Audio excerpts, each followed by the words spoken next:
It's going to be hard to rate this game before we see the action, as the All-Americans playing in their first game ever as a group at the U18 women's level. BC has some experience to build on. They are the Western Canadian champions after their 2-game series victory over the Prairie Wolfpack that happened in Kelowna earlier this month. As they've been able to build a few phases in sequence here, looking to play inside that 15-meter zone, and some good athletic work shown there from Nia Toliver. She stays on her feet, and Nia Toliver is going to score the opening points of this game. And just inside the opening 2 minutes, the All-Americans are on the board. They lead 5-0 before BC has even seen the ball.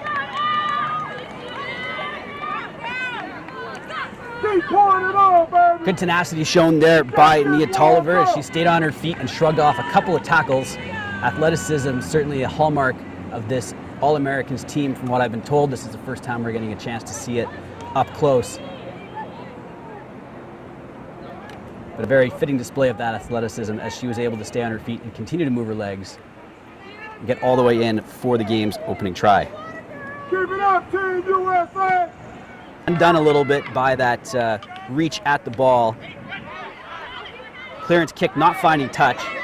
Maddie Gold scooping it up for BC. Check that, that was Laura Fleiderer. Elias picks it up quickly off the back of that ruck or breakdown and tries to get it out to Laura Fleiderer, but she's harassed there by an American. Ankle tap, and that gives the Americans some impetus up that right wing, and it's the try scorer Toliver who has it once more. And again, she's dangerous. This time she gets an offload pass away, but 30 meters gained on the trot there by the high school All-Americans as they are pressing to try to tap this quickly, but not quite organized enough to do so at the speed required there. So right at the line, looking for their second try of the game. It's denied for now, but the All-Americans are knocking at the door. Pola Ulu will backdoor pass there. Tries to crash it forward. Just 2 more meters to go. All-Americans with numbers right. Toliver will try to take it herself. She gets under a tackle, and the try is signaled. Another try from the winger Toliver. As the high school All-Americans extend their lead now to 10-0 here in the first half. Toliver with her second try of the game.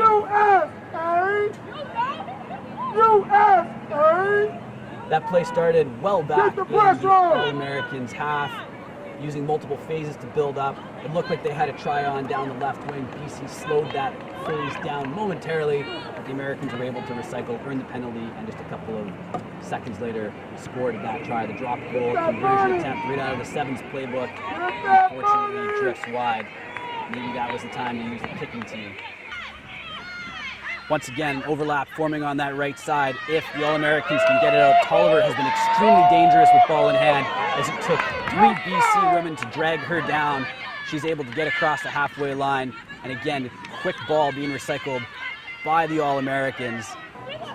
Good execution off the line-out.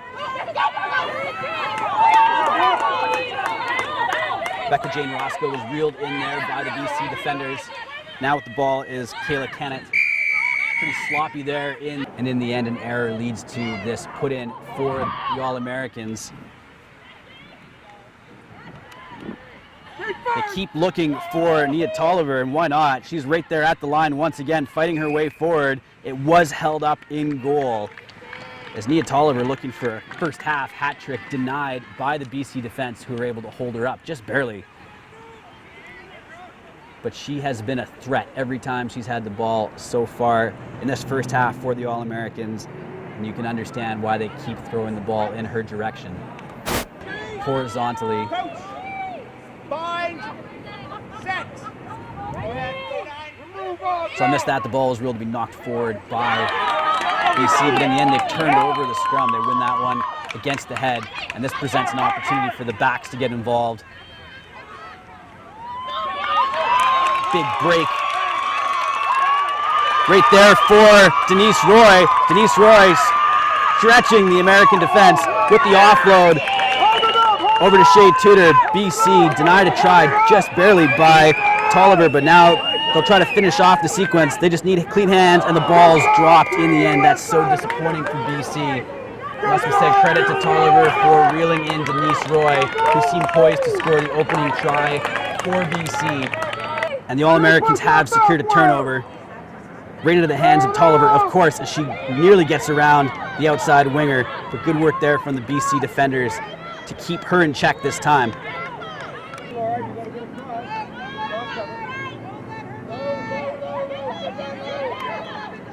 Everyone keying on Nia Toliver now that threat is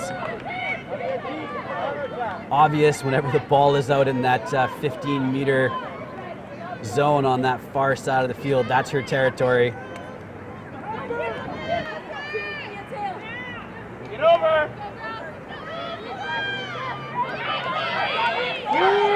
And a big gap created there as BC were keying in on Toliver. And what that did was it created that ability for the centers to link up, and Toliver gets it in the end anyhow. And that's going to be her hat trick score. I believe that was Caitlin Weigel out on the wing, who found a lot of space as it was a 2-on-1 situation. And of course, BC shifted over to cover Toliver. And what that meant was a huge gap that the All-Americans were able to run into. And collecting the ball off that last pass very cleanly was Nia Toliver. That is her hat trick, making the score 20-0. At times in their own set pieces, and they're forcing a lot of extra work upon themselves. Denise Roy trying to outrace Nia Toliver. Her pass into the hands of Maddie Gold was knocked on. And that brings us to a halftime whistle. Our score at halftime, the high school All-Americans 22, BC under 18 women 0. The All-Americans playing their first game ever. And that first half was not too bad. They put 22 points on the board to BC's 0. So they're certainly doing something right. The star of that first half, Nia Toliver, out of the ICEF program in Los Angeles, California. And lots of good things to say about that program down there. I've had a chance to meet some of their players at the Las Vegas Invitational Sevens back in February. And they take players from the inner city and give them an opportunity to be athletes, help them achieve the means to be able to travel and play sports. And they've got some pretty decent rugby players in their program. Nia Toliver, one of them, and she was certainly showing off her capabilities in that first half, scoring the hat trick, and she has been uncatchable essentially. BC keying on her out on the wing, and is causing all kinds of space for her centers to run into. And BC without an answer so far, jumpers, but BC has it. The ball's presented back, but once again the support a little bit slow in getting there. BC able to recollect possession though as it was knocked forward by the All-Americans. Maddie Gold looking for options. She'll keep it herself. Wants to fend off Toliver and does momentarily. Denise Roy crashing into that. Kayla Canet getting up slowly but back into the play. She ran into her own player. Those are the kind of situations you want to avoid when you're playing in your first game as a team. Loloea Makahafi with the ball there. By the time I finish with her name, it's already long gone. Speaking of long gone, once again, it's going to be Nia Toliver, and she is long gone. She's making it look like a sevens game. Nia Toliver out of California with her 4th try of this match. She's single-handedly dismantling the BC squad. It would be a completely different game, I would say, so far without her input into the outcome. And it's been a fantastic solo performance from her. Scoreline now bumps up to 41-0. We're into the final 15 minutes of this match. It's been all high school All-Americans, start to finish. And the real difference in this game so far has been between those 15-meter hash marks, as the wingers for the All-Americans, especially Number 14, Nia Toliver, has been the difference. That looked like a forward pass. And indeed it was. Toliver being the difference for the All-Americans. And BC with no answer to that raw speed on the outside corner. He hasn't been too busy in this game, as the ball has often been swung out the other direction to Nia Toliver, but that just means fresh legs for Roscoe, and she's able to finish off that play. Ultimately, this is going to make them better rugby players. As the final whistle sounds, final score here from Brentwood, 58 for the United States High School All-Americans. Zeros on the board for BC Rugby.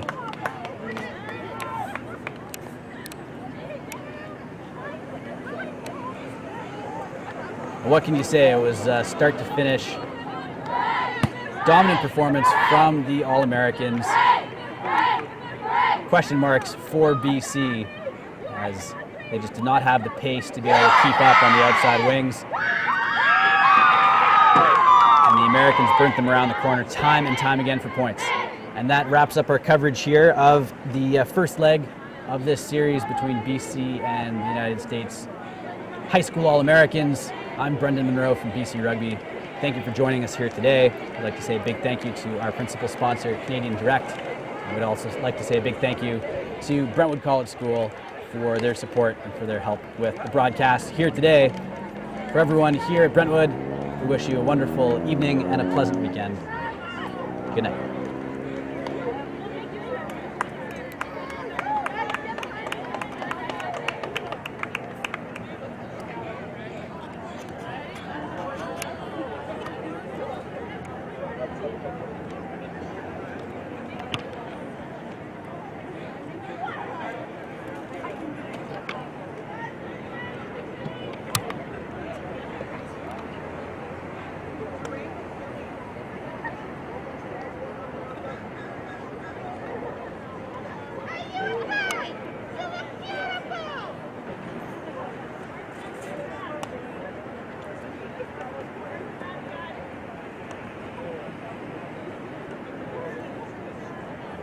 Woohoo!